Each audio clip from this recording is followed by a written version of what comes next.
This is it, everyone. The comparison many have asked for. Apple's latest and greatest iPhone versus the new Galaxy on the block. I'm Jaime Rivera with Pocket Now, live from MWC 2016 in Barcelona, here with a quick show floor comparison between the Samsung Galaxy S7 and the iPhone 6s, brought to you by dbrand.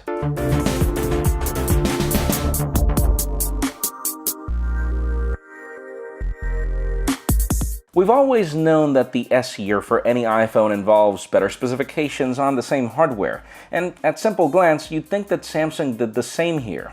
Still, where the iPhone 6s is indistinguishable when compared to the iPhone 6 in hardware and design, Samsung's approach to reiteration was actually different.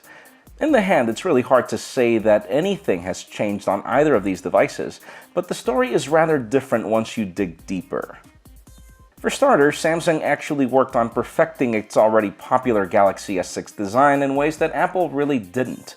The Galaxy S7 sports a more ergonomic and curved design when compared to its predecessor, while the iPhone 6s just adopted the 7000 series aluminum that Samsung launched pretty much a year ago. Samsung also took a step forward and made this an IP68 water and dust resistant device by treating its internals, while the iPhone 6s is reportedly also water resistant, though not officially.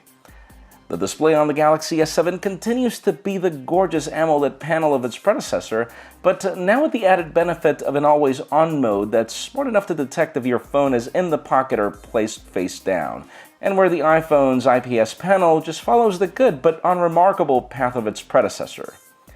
Surely Apple has brought its new 3D Touch pressure-sensitive display here, something that can be rather useful in certain scenarios, and where Samsung's Galaxy S7 was only rumored to include pressure sensitivity but really didn't deliver.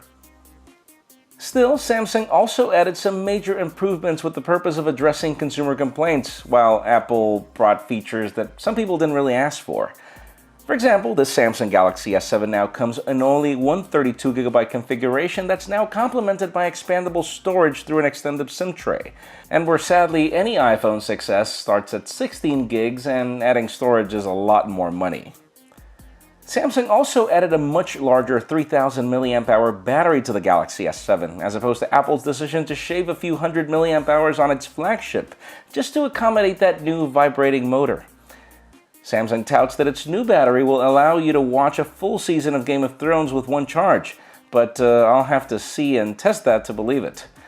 Apple instead decided to acknowledge how bad its iPhone 6s battery is by launching this horrible case with an extended battery for those in need. During Samsung's presentation, the company spent a great deal of time showing us how its camera is far superior to that of the iPhone 6s, though this is something we already considered as true even with last year's Galaxies. That said, Samsung showed us how it shaved the camera hump on its new Galaxy S7 and brought a brighter lens with f1.7 aperture, in addition to 30% larger pixels in order to let in more light, even if that was at the expense of a new 13-megapixel sensor when compared to last year's 16-megapixel sensor. In the case of the iPhone 6s, the camera hump continues to be just as horrible as its predecessor, while performance is very good, though not as great as even the Galaxy S6 from last year. The Galaxy S7 now includes faster focusing by using dual pixel technology, which pretty much takes advantage of all the pixels of the sensor in order to be able to focus faster, whereas the iPhone is touted to only use a certain amount of these and resulting in slower focus, and Samsung tried to even prove that in a video. And then the story with the internals is still of disparity between the Exynos 8890 and Apple's A9. And the same can be said about the 4GB of RAM respectively, while Apple barely scratches the surface in sheer numbers. Still, you have to remember that we won't really be able to confirm which phone is faster until we actually bring it to the Pocket Now labs for a full review in a month or so. Bottom line, while the Galaxy S7 follows on many of the design choices of its predecessor, this is clearly a more superior phone, and where people still debate if they could say the same about last year's iPhone 6s.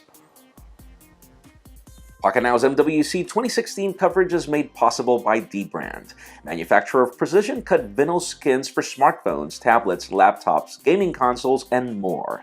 If you're looking to customize the appearance of your device and add a bit of protection and grip, check out dbrand.com/MWC or visit the link in the description below.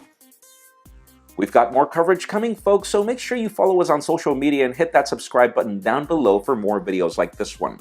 You can follow me on Twitter at Jaime_Rivera or on Instagram at Jaime Rivera. And you can now also catch these videos on Vessel at vessel.com/pocketnow.